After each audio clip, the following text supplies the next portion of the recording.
But joining us is Kendall Coffey. Hey, Kendall, how are you, sir? Doing great, Steve. Thanks for having me on. No, again. thanks for spinning your schedule around to make it possible. Look, I don't know how much you could help us with this, but there's so much going on, with the FBI and no briefing yesterday. They're going to have a briefing today. Who's a suspect? What's arrested? What's not arrested? This is the legalese and the words that they use when denying that there's an arrest been made or a person of interest, and it's so much. And because this administration would never declare a terrorist here an enemy combatant, it means the person that they eventually do capture or take into custody will be given all the rights of a grocery store robber. So I guess every phrase they use carefully, and everyone has legal ramifications, correct? Yeah, and it stems back to when authorities had identified incorrectly an individual as a suspect back at the Olympic bombings. It turned out Eric Rudolph was the perpetrator of those bombings, but they mistakenly referred to someone as a suspect. And to this day, they're afraid of the word. In fact, nowadays they'll use the word suspect just about at the time when they're about to make an arrest, and that's not realistic. I don't know if that's helpful to the public, because a suspect means someone they're really looking at, but they don't want to say that. They sometimes say person of interest. And I guess the best I can do to translate this is to say that the person we used to call a suspect is now typically called a person of interest. So how's that for the law, making things more complicated than necessary? I got a good one that could be all-encompassing, really. Or, I mean, it's, if they use it on Criminal Minds, and then I guess the FBI unsub. Unsolved. Now I used to know. I know what it means. Like something like unsub.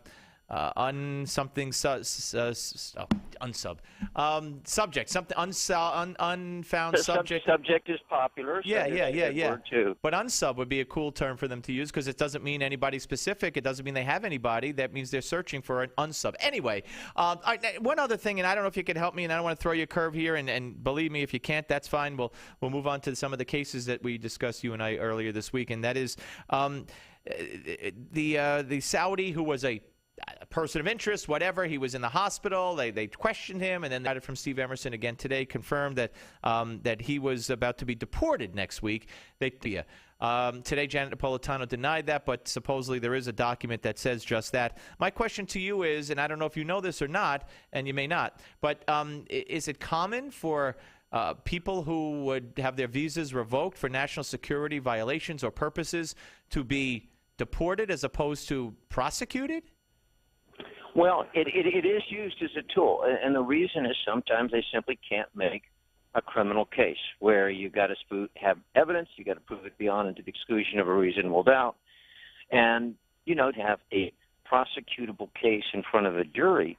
That doesn't mean you got to keep somebody in this country if there are national security issues, and frankly, that's within our prerogative. We have a whole lot to say about foreign citizens who come here and don't come here, and whether they should stay or not. So it is a tool that's used. There have even been cases where individuals were prosecuted, were acquitted, but then sent out of the country anyway, because you don't have to prove a crime beyond a reasonable doubt to deport somebody. I knew you would have the answer to this, but I wanted to make sure that in case you didn't, I don't want to throw you a curve. And also, if it turned out. If it turned out, and Steve Emerson swears that the chairman of the Homeland Security Committee has that document in his hands right now and will release it, if it turns out that this man, who was questioned in this marathon bombing, was to be deported, or it gets deported, before they have a suspect in custody in the bombing, even though he may not have anything to do with it, that's going to look and smell pretty bad. Well, it looks clumsy. But I guess their explanation would be, look, this was somebody that we thought was a national security risk. We wanted him out of the country, but we're going to question him at least because when you've got something that looks like a terrorist act, why wouldn't you question as many people as you can who you think are suspected of having, I even use the word suspect, suspected of having ties to terrorists. So There's an explanation for it. It's clumsy, but it's far from the clumsiest thing we've seen in recent times. All right, we're talking to Kendall Coffey, a famed attorney and author of a book called Spinning the Law, and we're spinning the law with him. Let's go to something that happened. I believe this was on Monday, which seems like forever ago, with given the news week we've had. The Supreme Court, the U.S. Supreme Court, decided to stay out of a debate by deciding not to hear a challenge to a New York state law that requires those who want to carry a concealed handgun, well, they have to show special reason before they can get a license. New York is one of those states that have very, a high level to meet. They're looking to address the issue being what are the rights with respect to the possession of guns outside the home. We know about the two landmark Supreme Court cases that said that in your home there's a constitutional right under the Second Amendment. But they haven't really mapped out the rules yet outside the home. The facts are right to make the point, wanting the case that it really sets the stage for the kind of decision they want to reach. So they could just be trying to be very selective. There's some other cases in the pipeline on this very issue right. that might give them a chance to address the question of what are the rights to possess firearms outside the home. And then the other thing, Steve, we got to be realistic about. Right now, there's a lot of anguish still felt in this country about some recent fire gun tragedies. If you're the Supreme Court, you're not going to be swayed by that in terms of how you decide the case, but you might want to look a little farther down the road before you re-engage. A little bit? I think so. Although they could obviously never be sure that once they take it, something wouldn't happen in the interim. The Supreme Court was going to hear a case of a patent on jeans.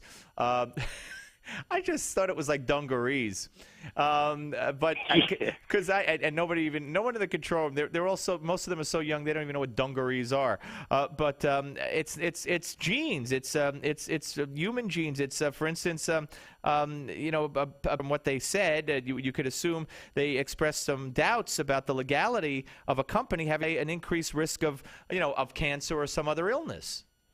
And here's the debate. On the one hand, there's a view that, look, the genes are there inside your body. They're part of, human chemistry, in effect. The Supreme Court was going to hear a case of a patent on jeans. I just thought it was like dungarees, but because no one in the control room. They're also, most of them are so young they don't even know what dungarees are. But it's jeans. It's human genes. It's for instance, from what they said, you could assume they expressed some doubts about the legality of a company having an increased risk of cancer or some other illness. And here's the debate.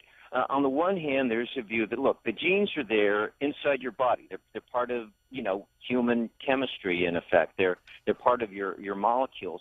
So simply finding them and saying these kind of mutated genes could, in fact, be a strong indicator of the potential breast cancer, that's just talking about something that's already in your body. Why do you get a patent on that? Because normally patents are processed. So if you had, for example, a medical equipment that in some fashion identified the genes and did something to treat them, that would be patentable. But just finding them and, quote, isolating them, is that something that should be a patent? Well, the Patent Office has given tens of thousands of those patents up to now based on the not unreasonable premise that, look, I want companies to invest millions and millions of dollars in their ability to identify which genes cause which problems, especially with respect to cancer research. But there are many other applications.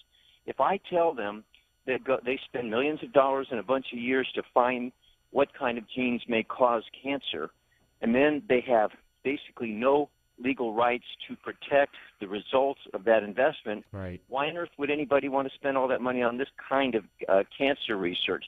That's the debate, and it's a legitimate question, and the court seems to be skeptical about allowing these kind of patents, but I think is looking for a middle ground so that the research and the investment has some protection. Yeah, no, good point. All right, I'm going to save the McDonald's suit for next week because it's so bizarre, and I don't really want to get into it right now. But I do have one more quick one. I think I gave this to you. The Supreme Court yesterday limiting the ability of police to take involuntary blood samples from suspected drunk drivers without a search warrant. It was an 8-1 vote. on the general point that police cannot always take blood samples without a warrant, but they do, which is not all that rare, that kind of leaves this wide open for future challenges. Yeah, and if you're a police officer, you don't want to make an arrest, undertake the testing of a DUI suspect, then a DUI defendant quickly, and have it all thrown out, because that's what's going to happen in the particular case that occurred here. Somebody had a 1.5, well above the. Do they have to find a judge somewhere and get, in effect, a search warrant in order to do a blood test? Blood testing is the most reliable way to measure alcohol content. We use breathalyzers. There are other things you can do, but they're not as reliable as a blood test. Problem is, the longer you wait after a blood test, guess what? The alcohol level goes down. You could test just about anybody the next day, and there's not much problem. Right. It takes a day to get a search warrant. So it's a difficult question because police have no guidance.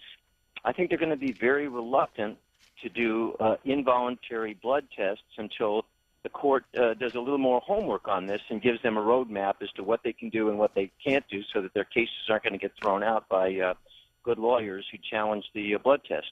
Kendall, always a pleasure, sir, and always very grateful for your time. Thank you very much. Okay, Steve. Thanks for having me on. My pleasure. Take care. Kendall Coffey, ladies and gentlemen.